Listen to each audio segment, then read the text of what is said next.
విశాఖ ఉత్తర నియోజకవర్గ BJP MLA అభ్యర్థి P Vishnukumar Raju నియోజకవర్గంలోని ఊర్వశి జంక్షన్ వద్ద తన ఎన్నికల ప్రచారాన్ని నిర్వహించారు. ఈ సందర్భంగా ఆయనకు టీడీపీ, జనసేన, బీజేపీ నాయకులు ఘన స్వాగతం పలికి బ్రహ్మరథం పట్టారు. ఈ సందర్భంగా ఆయన మాట్లాడుతూ ఉత్తర నియోజకవర్గాన్ని ఉత్తమ నియోజకవర్గం మార్పు చేస్తామని హామీనిచ్చారు. ఈ సందర్భంగానే కొండవర ప్రాంతాల్లో ప్రజలు ఎదుర్కొంటున్న సమస్యలను పరిష్కరించేందుకు కృషి చేస్తామన్నారు.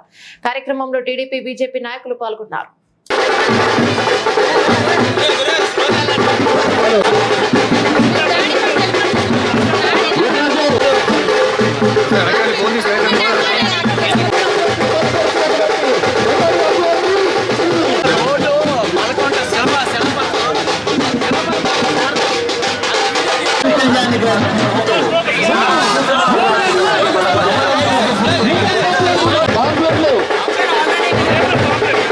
ఈరోజు మన ఉత్తర నియోజకవర్గం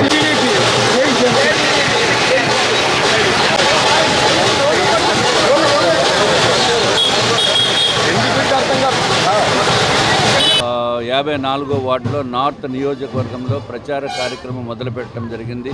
భారతీయ Janata Party, Telugu Desam Party, Janasena Party అందరూ కూడా ఇక్కడికి రావటం జరిగింది. పెద్ద ఎత్తున మేము ప్రచారము చేపట్టే ఇది 2వ రోజు ప్రచారం చేస్తున్నాము.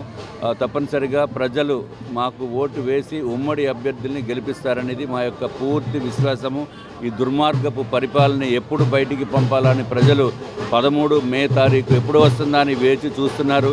దుర్మార్గపు పాలనని బయటికి పంపించేయటం అనేది ఖాయం. చంద్రబాబు నాయుడు గారు ముఖ్యమంత్రి అవ్వటం అనేది 100% ఖాయం అని చెప్పి మేము తెలియజేసుకుంటున్నాం. జగన్మోహన్ రెడ్డి 99% అమలు చేశామని చెప్పి ప్రజల్ని మభ్యమాటలు పెడుతున్నాడు. మభ్యపెట్టి మళ్ళీ ఓట్లు దోచుకోవడానికి వచ్చేదానికి ఆయన ప్రయత్నం చేస్తున్నాడు. ఇదివరకు 2019లో వారు చెప్పింది, నేను 2024కి ఓటు అడిగే ముందే మేము మద్యపాన నిషేధం చేస్తానని చెప్పారు ఆయన. కానీ మద్యపాన నిషేధం కాదు కదా, ప్రజలని నానా హింసలు పెట్టి ప్రజల ఆస్తుల్ని కూడా దోచుకునే పరిస్థితి వచ్చింది. ప్రజల కిడ్నీలు పోయినాయి, అవన్నీ కూడా లివర్ పాడైపోయిన పరిస్థితులు ఉన్నాయి. ఎంతోమంది ప్రాణాలను తీసిన వ్యక్తి జగన్మోహన్ రెడ్డి ఈ చీప్ లిక్కర్ ఇచ్చి.